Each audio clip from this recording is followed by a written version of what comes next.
ఇంతవరకు మనం భాషా భాగాలు అందులో ఉన్నటువంటి విభాగాలకు సంబంధించినటువంటి విషయాల్ని సంపూర్ణంగా మనం తెలుసుకున్నాం. ఇప్పుడు విభక్తులు అంటే ఏవి అనేటువంటి విషయాన్ని మనం చెప్పుకోబోతున్నాం.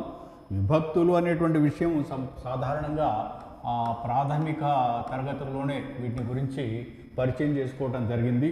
విభక్తులు అని అంటాను వెంటనే డూమువులు అనేటువంటి విషయం మనకు స్ఫురణకు వస్తాయి. అయితే మనం కాస్త స్థాయి పెంచి మనం ఆ విభక్తి ప్రత్యయాలు, అసలు విభక్తులు అంటే ఏమి, విభక్తి ప్రత్యయాలు అంటే ఏమి, ఆ ప్రత్యయాలకు ఇంకొక పేరు ఏముంది, పర్యాయ పదం, అసలు అవసరం ఏంటి, విభక్తులు అవసరం ఏంటి అనేటువంటి విషయాన్ని ఇప్పుడు మనం సంపూర్ణంగా తెలుసుకోబోతాం. ముందు విభక్తులు అంటే ఏంటి అని అంటే రెండు పదాల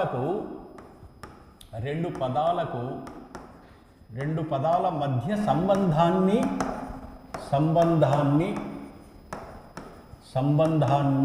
సూచించేవి విభక్తులు. దీనికి సంబంధించినటువంటి నిర్వచనం. రెండు పదాల మధ్య సంబంధాన్ని సూచించేవి విభక్తులు. ఇక్కడ రెండు పదాల మధ్య సంబంధం అంటే ఇప్పుడు ఉదాహరణకి రాజు కుమారుడు రెండు పదాలు ఉన్నాయి. ఇక్కడ రెండు పదాలు, ఇదొక రాజు అనేది ఒక పదం ఉంది, కుమారుడు అనేటువంటిది ఇంకొక పదం ఉంది. ఈ రెండు పదాలకు మధ్య అవి సంబంధాన్ని కల్పించకపోతే, విభక్తిని చెప్పకపోతే అవి రెండు విడివిడిగానే ఉంటాయి. ఒక విభక్తిని ప్రత్యయాన్ని చేరిస్తే ఆ రెండు పదాలు ఏకపదంగా మారతాయి. ఆ విధంగా సమసించడం అంటే కలిసిపోవడం. ఆ విధంగా కలిసిపోతేనే అది సమాసం అవుతుంది. ఆ సమాసాల కూర్పుకు ఈ విభక్తి ప్రత్యయాలు అవసరం అవుతాయి. ఇక్కడ యొక్క అనేటువంటిది రాజు యొక్క కుమారుడు అని నేను చెప్పడం వల్ల ఆ రెండు పదాలకు ఒక సంబంధం అనేటువంటిది ఏర్పాటు కావడం జరిగింది. అంటే ఇక్కడ యొక్క అనేటువంటి ప్రత్యయం ఇక్కడ, ఆ విభక్తి ప్రత్యయం ఇక్కడ చేరడం వల్ల ఆ రెండు పదాలు ఏకపదంగా మారడం అనేది మనం గమనించవచ్చు. ఇలాంటి పదాలు అనేకం మనకు భాషలో ఉన్నాయి. వీటిని మనం సమాసాలు అని అంటూ ఉంటాం. సరే, ఈ రెండు పదాల మధ్య సంబంధాన్ని సూచించేవి విభక్తులు అన్నాం. విభక్తులకు చివరన తెలిపేటువంటి వాటిని, విభక్తులకు చివరన ఉన్న వాటిని వానిని ప్రత్యయములు అంటారు. ఇది విభక్తులు చివర ఉన్నటువంటి వానిని ప్రత్యయములు అంటారు. తర్వాత ఈ ప్రత్యయములకు ఇంకొక పేరు ఏమిటి అంటే వర్ణకములు. ఇది మనం బాగా గుర్తుపెట్టుకోవాలి. ప్రత్యయములకు వర్ణకములు అని ప్రత్యయములకు మరొక పేరు.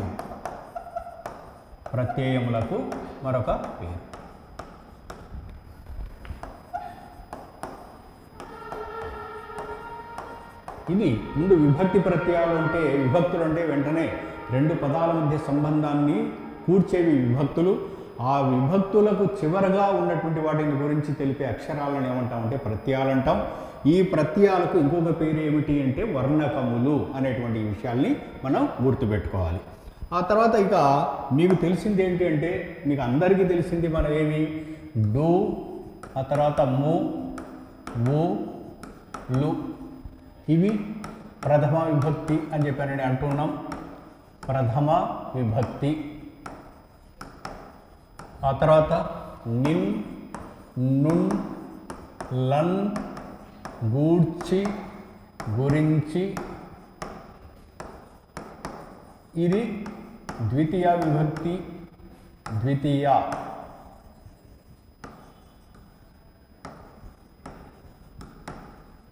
ఆ తర్వాత చేతన్, చేన్, తోడన్, తోన్, తృతీయ విభక్తి.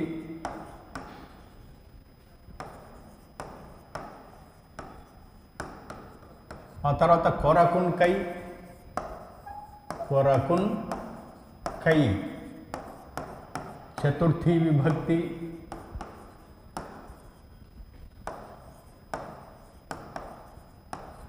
వలనన్, కంటెన్, పట్టి, పంచమీ విభక్తి. ఆ తర్వాత కిన్, కున్, యొక్క, లోన్, లోపలన్. ఇవి షష్ఠీ విభక్తి.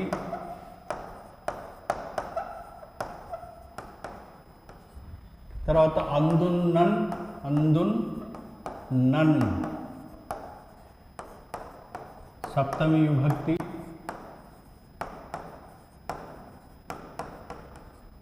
ఇవి ఇంతవరకు 7 విభక్తులు ఉన్నాయి. అయితే 8వ విభక్తిగా ఓ, ఓయి, ఓరి, ఓసి సంబోధన ప్రథమ విభక్తి అని కూడా చెప్పుకుంటారు. అయితే విభక్తులు వ్యాకరణానుసారంగా ఒక అందరూ అంగీకరించేటువంటివి మాత్రం 7 విభక్తులు మాత్రమే. ఇందులో డోము, ఊలు అనేటువంటి విభక్తి ప్రత్యయాలు దేనికి సంబంధించినవి, ఏ విభక్తికి సంబంధించినవి అంటే ప్రథమ విభక్తికి. ఆ తర్వాత నిన్, నున్, లన్, గూడ్చి, గురించి అనేటువంటి ప్రత్యయాలు ద్వితీయ విభక్తికి సంబంధించినవి. చేతన్, చేన్, తోడన్, తోన్ అనేటువంటివి తృతీయ విభక్తికి సంబంధించిన ప్రత్యయాలు. ఆ తర్వాత కొరకున్, కై ఇవి చతుర్థి విభక్తికి సంబంధించిన ప్రత్యయాలు. ఆ తర్వాత వలనన్, కంటెన్, పట్టి ఇవి పంచమి విభక్తికి సంబంధించిన ప్రత్యయాలు. కిన్, కున్ యొక్క లోన్, లోపలన్ షష్ఠి విభక్తికి సంబంధించిన ప్రత్యయాలు. అందున్నన్ సప్తమి విభక్తికి సంబంధించిన ప్రత్యయాలు. ఇంతవరకైనా విభక్తులు. ఇక వీటికి సంబంధించినటువంటి ఇంకా సమాచారం ఇంకేమీ లేదా అంటే ఇంకా చాలా ఉంది మనం చెప్పుకోవాల్సింది. ఎందుకంటే ఇంతటితో ప్రాథమిక తరగతుల్లో మనం ఇంతటితోనే మనం సరిపెట్టుకోవచ్చు. కానీ మనం పరీక్షార్థం ఇంతకంటే దీనికి సంబంధించిన ఇంకా ఇతరమైనటువంటి ఎక్కువ అంటే అదనపు సమాచారాన్ని మనం అవగాహన చేసుకోవాల్సినటువంటి అగత్యం ఉంది. కాబట్టి ఇప్పుడు మనం వాటిని గురించి మనం చెప్పుకోవాల్సి వస్తే ఇక్కడ మనం ముందు ప్రథమా విభక్తికి సంబంధించినటువంటి ఆ ప్రత్యయాలు ఏమి, వాటిని ప్రథమా విభక్తికి సంబంధించినటువంటి ప్రత్యయాలు మనకు 3 ఉన్నాయి. డు, ము, వు, లు ఇవే కదా ప్రథమ. ఇది ప్రథమా విభక్తి. ఈ 4 ప్రత్యయాలు ప్రథమా విభక్తిలో వస్తాయి అని చెప్పానని చెప్పడం. సరే, ప్రథమ విభక్తిలో వస్తాయి. ఎప్పుడెప్పుడు ఏ ఏ ప్రత్యయం ఏ ఏ పదాలకు వస్తుంది అనేటువంటిది కూడా మనం తెలియాలి. ఇక్కడ డు అనేటువంటి ప్రత్యయం ఉందే మొదటిది, ఇది పుంలింగ శబ్దాలకు వస్తుంది, పుంలింగ శబ్దాలకు చేరుతుంది. అంటే ఇప్పుడు మనం రాముడు, గోపాలుడు, కృష్ణుడు, డు అని చివర వచ్చేటువంటి పదాలన్నీ గోవిందుడు, గోపాలుడు, రాముడు, కృష్ణుడు, వెన్నుడు ఇలాంటి పదాలన్నీ కూడా డు అనేటువంటి ప్రత్యయం ఇప్పుడు మనం గమనిస్తే ఇది పుంలింగ పదం. దీన్నే మనం మహద్వాచకమని తెలుగులో అంటాం. మళ్ళీ మనం వాచకాలు అనేటువంటి టాపిక్లో మనం దాన్ని అక్కడ సమస్తంగా సవివరంగా దాన్ని తెలుసుకుందాం.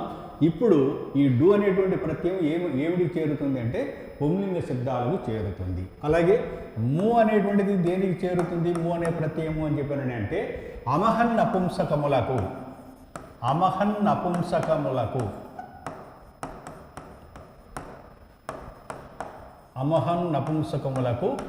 ము ప్రత్యయం చేరుతుంది. అమహన్ నపుంసకములు అంటే అమహద్వాచకాలు, లింగాలు 3, పుంలింగం, స్త్రీలింగం, నపుంసకలింగం. అందులో అట్లనే ఆ 3 లింగాలకు మనం తెలుగులో మనం మహద్వాచకము, మహతీవాచకము, అమహద్వాచకమని 3 పేర్లతో మనం పిలుస్తున్నాం. అమహద్వాచకము అయినటువంటి నపుంసకలింగాలకు ము అనేటువంటిది చేరుతుంది. పుస్తకము, ము అనేటువంటి దాంతో వచ్చేటువంటి సముద్రము,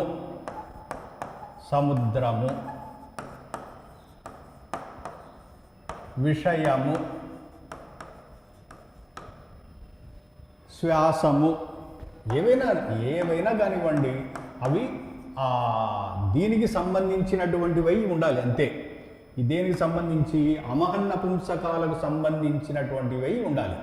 కాబట్టి అటువంటి వాటికి ము అనేటువంటి ప్రత్యయం చేరుతుంది. ఆ తర్వాత ఊ ఉంది. దీనికి ప్రత్యేకించి బాల వ్యాకరణంలో ఊకారాంత గోశబ్దంబులకంతట ఉవర్ణ కంబగు అనేటువంటి ఒక ప్రత్యేకమైన సూత్రమే లిఖించడం జరిగింది చెన్నై సూరి. కాబట్టి ఇక్కడ ఉకారాంత గోశబ్దములకు ఇక్కడ ఉకారాంత గోశబ్దములు అంటే మళ్ళీ గోశబ్దం ఉకారాంతము అనేటువంటిది కాదు. ఇక్కడ ఉకారాంత పదాలు వేరే ఉన్నాయి, గోశబ్దాలు వేరే ఉన్నాయి. గోశబ్దాల చివర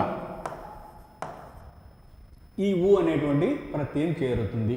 అంటే ఉకారాంతమై ఉన్నటువంటి ఇప్పుడు తరువు తరువు ఇక్కడ రు అనేటువంటిది ఉకారాంతమా కదా, అక్కడ ఈ ఊ అనేటువంటి ప్రత్యయం చేరుతుంది. ఆ తర్వాత ఇట్లాంటి ఉకారాంత పదాలు, ఆ తర్వాత గో శబ్దం, గో అనేటువంటి పదం ఉన్నప్పుడు ఊ చేరుతుంది. అది దీని అర్థం. అది ఇక్కడ తరువు చెరువు అనేటువంటి తరువు చెరువు ఇటువంటి పదాలు ఉంటాయి కదా, అటువంటి వాటి పదాల్లో చేరుతుంది. గో శబ్దాలలో కూడా చివర ఈ ఊ అనేటువంటి ప్రత్యయం చేరుతుంది. ఆ తర్వాత లు, ఈ లు అనేటువంటిది బహువచన ప్రత్యయాలలో బహువచన పదాలలో చేరుతుంది.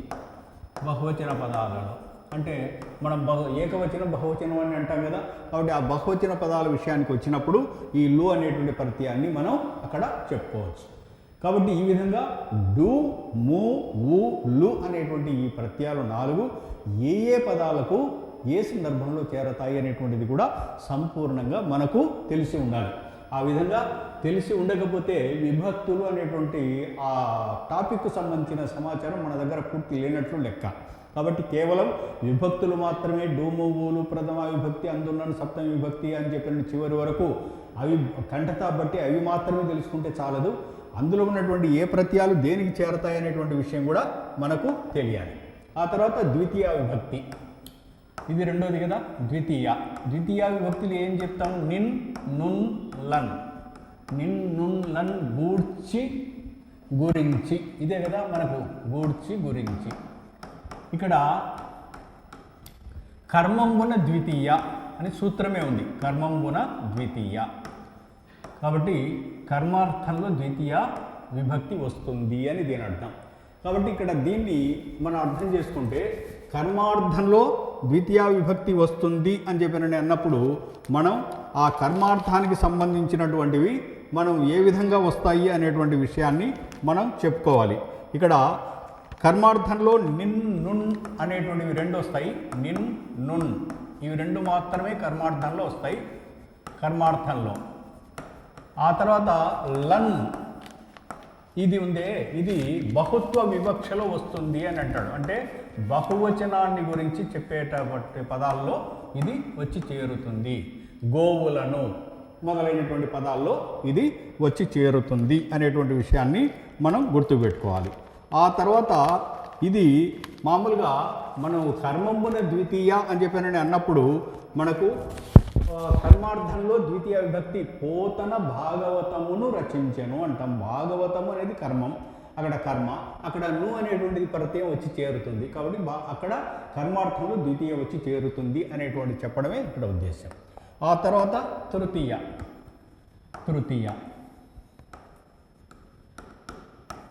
ఇది చేతవర్ణకంబు తృతీయ కగు, చేతవర్ణకంబు తృతీయ కగు అనేటువంటిది ఇది ఒక సూత్రం. ఇక్కడ ఈ పద్ధతిలో మనకు తృతీయ విభక్తి వచ్చి చేరుతుంది. కాబట్టి తృతీయ చేతన్ తోడంతోన్ అని కదా మనకు చెప్పింది అక్కడ. కాబట్టి ఆ చేతన్ తోడంతోన్ అనేటువంటి దాంట్లో అక్కడ ఈ చేతన్ అనేటువంటిది ఏ దానికి వస్తుంది అని అంటే చేతన్, అది మనకు తెలియాలి. చేతన్ చేన్ ఇది హేతుకరణాలకు వస్తుంది, హేతుకరణాలకు వచ్చి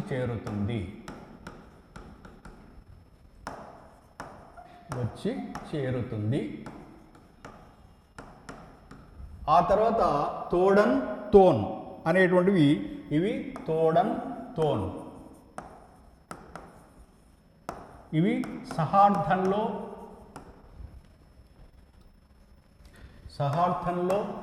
తుల్యార్థంలో చేరుతాయి. ఇది మనకు తెలియాల్సినటువంటి సమాచారం.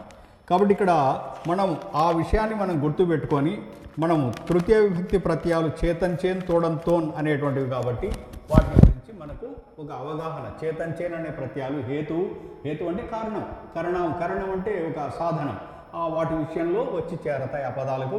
తోడంతోన్ అనేటువంటిది సహార్థంలో తుల్యం అంటే సమానం. ఇక్కడ మైత్రుడు చైత్రుని తోడ తుల్యార్థం అంటే ఎట్లా ఉంటుందంటే మైత్రుడు అంత ఇది వద్దనుకుంటే రవి రవి రఘు చేత చేత తుల్యుడు. రఘు తోడ, ఇక్కడ రఘు తోడ తుల్యుడు.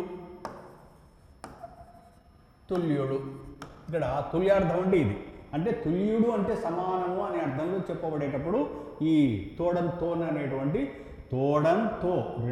రెండు సమానార్థమైనటువంటి చేతన్ చేన్ ఏ విధంగా రెండు చేత అనేటువంటి అర్థాన్ని ఇస్తాయో తోడన్ అనేటువంటివి కూడా తో అనేటువంటి అర్థాన్ని ప్రతిపాదిస్తాయి. ఆ తర్వాత నెక్స్ట్ మన 4వ విభక్తి చతుర్థి. చతుర్థి విభక్తి అనేటువంటిది 4వది. సంప్రదానమున చతుర్థి యగు, ఇది దీనికి సంబంధించినటువంటి సూత్రం.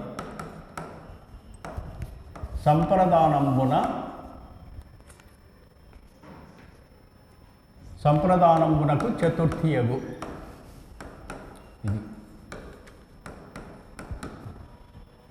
మరి సంప్రదానం అంటే ఏంటి అంటే మళ్ళీ త్యాగోద్దేశంబు సంప్రదానంబు నాబడు అంటాడు. త్యాగోద్దేశంబు సంప్రదానంబు నాబడు.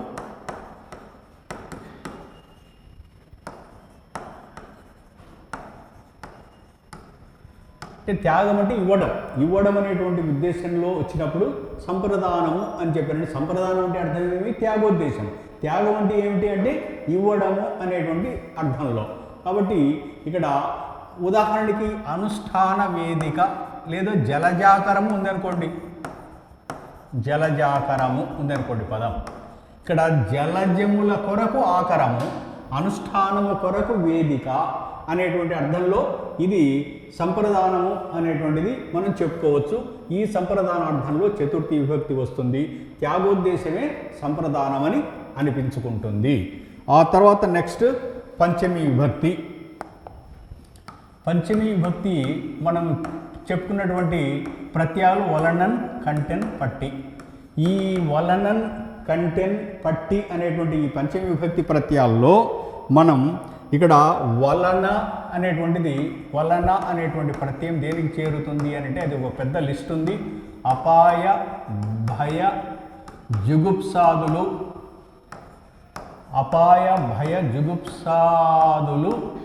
దేని వలన కలుగుతాయో ఆ పదాలకు చివర వలన అనేటువంటి ప్రత్యయం చేరుతుంది అనేటువంటిది ఒక విషయం మనం గమనించాలి. ఆ తర్వాత కంటెన్ అనేటువంటిది నిర్ధారణ పంచమికి వస్తుంది. ఇది చాలా ఇంపార్టెంట్. కంటెన్ అనేది నిర్ధారణ పంచమికి వస్తుంది. ఆ తర్వాత పట్టి అనేటువంటిది ఉంది కదా, అది హేతువులైన గుణక్రియలకు వస్తుంది.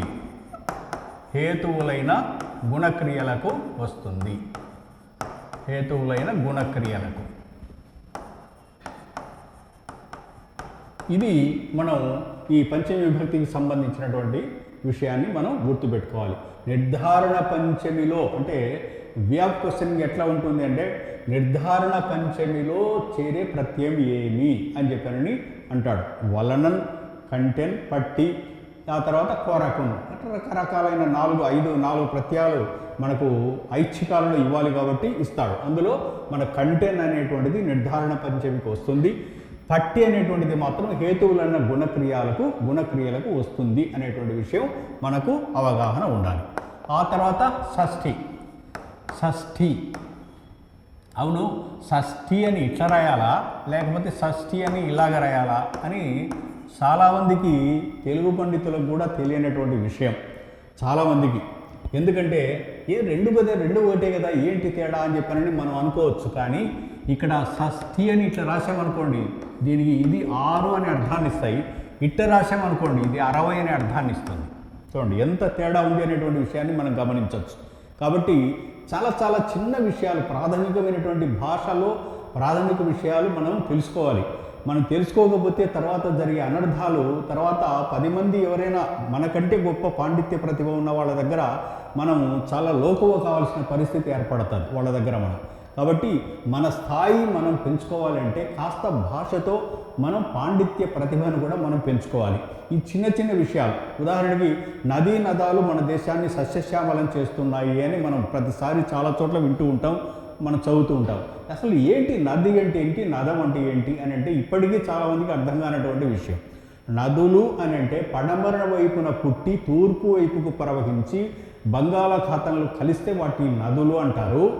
ఆ తర్వాత తూర్పున పుట్టి పడమర వైపుకు ప్రవహించి అరేబియా సముద్రంలో కలిస్తే నదములు అంటారు అనే విషయాన్ని మనం తెలుసుకుంటే నదులు అంటే ఏవో నదములు అంటే ఏవో మనకు ఆ రెండింటి పదాల మధ్య ఉన్నటువంటి భేదం మనకు అర్థమవుతుంది. కాబట్టి ఈ విషయాన్ని మనం ఇట్లాంటి కొన్ని విషయాలు కాబట్టి ఇక్కడ షష్ఠి అని అన్నప్పుడు ఒత్తుటావత్తే రాయాలి, అది మనం గుర్తుపెట్టుకోవాలి. ఇది షష్ఠి విభక్తికి సంబంధించినటువంటి విషయాన్ని మనం చెప్పుకుంటున్నాం. కిన్ కున్ యొక్క లోన్ లోపలన్ ఇవి కదా షష్ఠి విభక్తి ప్రత్యయాలు, ఇవి షష్ఠి విభక్తి ప్రత్యయాలు. మరి ఇక్కడ కిన్ కున్ యొక్క లోన్ లోపలన్ అనేటువంటి ఈ మొత్తం ఇక్కడ 5 ప్రత్యయాలు ఉన్నాయి. ఈ 5 ప్రత్యయాలు ఏ పదాల్లో చేరతాయి అనేటువంటి దాని గురించి వస్తే ఇక్కడ చాలాసార్లు పరీక్షలు అడిగింది యొక్క అనేటువంటి ప్రత్యయం శేష షష్ఠికి యొక్కయు నగు అని ఒక సూత్రమే ప్రత్యేకంగా ఉంది. శేష షష్ఠికి యొక్కయు నగు, యొక్కయు నగు ఇది సూత్రం వాస్తవంగా. అంటే శేషం అంటే ఏంటంటే సంబంధం, శేషం అంటే సంబంధం. ఇది చాలా ఖచ్చితంగా అందరికీ తెలియాల్సినటువంటి విషయం. ఇప్పుడు మనం ఇంతకుముందు ఒకటి ఉదాహరణ చెప్పాం, రాజకుమారుడు అని ఉదాహరణ చెప్పాం కదా, రాజకుమారుడు అనే ఉదాహరణ. ఇక్కడ శేష షష్ఠిలో యొక్క అనేటువంటిది వస్తుంది అని అనుకున్నాం కదా, శేషం అంటే సంబంధం అని అనుకున్నాం కదా. ఇక్కడ రాజుకు కుమారుడికి మధ్య సంబంధం, కాబట్టి ఆ సంబంధాన్ని గురించి చెప్పేటప్పుడు యొక్క అనే ప్రత్యయం వస్తుంది. అంటే అందుకనే రాజు యొక్క కుమారుడు అని చెప్పని మనం చెప్పుకుంటూ ఉన్నాం. కాబట్టి ఇక్కడ ఇది శేష షష్ఠి అని అంటాం దీన్ని. కాబట్టి శేష షష్ఠిలో యొక్క అనేటువంటి ప్రత్యయం వస్తుంది. ఆ తర్వాత లోన్ లోపలన్ ఇవి 2 ఉన్నాయే, లోన్ లోపలన్ ఈ 2 ప్రత్యయాలు వచ్చేసి ఇవి నిర్ధారణ షష్ఠికి వస్తాయి. నిర్ధారణ షష్ఠికి వస్తాయి. నిర్ధారణ షష్ఠికి ఇక్కడ నిర్ధారణ షష్ఠికి అని చెప్పానని అంటే ఇప్పుడు ఉదాహరణకి కపోత వృద్ధము అని ఉందనుకోండి, కపోత వృద్ధము, కపోత వృద్ధము. ఇక్కడ కపోతం అంటే పావురం. పావురం ఎలాంటిది అంటే ముసలిది అనేటువంటి దాన్ని. అంటే ఇక్కడ కపోతముల లోపల అన్నింటిలోకి ఒక కపోతం అనేటువంటి దాన్ని ఒక నిర్ధారణ చేసి చెప్తూ ఉన్నాడు. కాబట్టి ఇక్కడ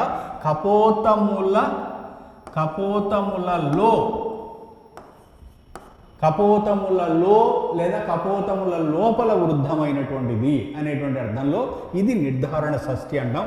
కాబట్టి ఇలాంటి పదాలలో లోన్ లోపలన్ అనేటువంటి ఆ ప్రత్యయాలు వచ్చి చేరతాయి. కాబట్టి మనం శేషం అంటే సంబంధం, శేష షష్ఠిలో యొక్క అనే ప్రత్యయం చేరుతుంది, నిర్ధారణ షష్ఠిలో లోన్ లోపలన్ అనే ప్రత్యయాలు చేరతాయి. ఇవి ఖచ్చితంగా ఈ పాయింట్లు బాగా గుర్తుపెట్టుకోవాలి. మిగిలిన అన్ని విభక్తుల కంటే ఈ షష్ఠి విభక్తికి సంబంధించినటువంటి ఈ 2 విషయాలు మాత్రం తప్పకుండా గమనంలో ఉంచుకోవాలి. ఆ తర్వాత నెక్స్ట్ మనకేమి సప్తమి. సప్తమి విభక్తిలో ఇందులో మనకు వచ్చి చేరే ప్రత్యయాలు 2, అందున్ నన్, అంతే కదా. అందున్నన్ సప్తమి అని చెప్పారని మనం అంటూ ఉన్నాం. అందున్నన్ సప్తమి, సప్తమి విభక్తి అధికరణంలో వస్తుంది. ఇది బాగా గుర్తుపెట్టుకోవాలి. సప్తమి విభక్తి అధికరణంలో వస్తుంది, అధికరణంలో వస్తుంది. కాబట్టి సప్తమి విభక్తి అధికరణంలో వస్తుంది అని చెప్పిన అన్నప్పుడు ఈ అధికరణం అంటే ఏంటి అర్థం? ఆధారం. అధికరణం అంటే ఆధారం, అంటే ఆధారం. మళ్ళీ దీంట్లో ఈ ఆధారం మళ్ళీ 3 భేదాలతో ఉంటుంది. ఔపశ్లేషికం, వైషయికం, అభివ్యాపకం అని 3 భేదాలతో ఉంటుంది. కాబట్టి అధికరణము అంటే ఆధారం, అధికరణంలో సప్తమి విభక్తి అనేది వచ్చి చేరుతుంది అనేటువంటిది మనం గుర్తుపెట్టుకోవాలి. ఇక్కడ ఔపశ్లేషికం అనేటువంటి దాంట్లో ఔపశ్లేషికం అంటే సామీప్య సంబంధం.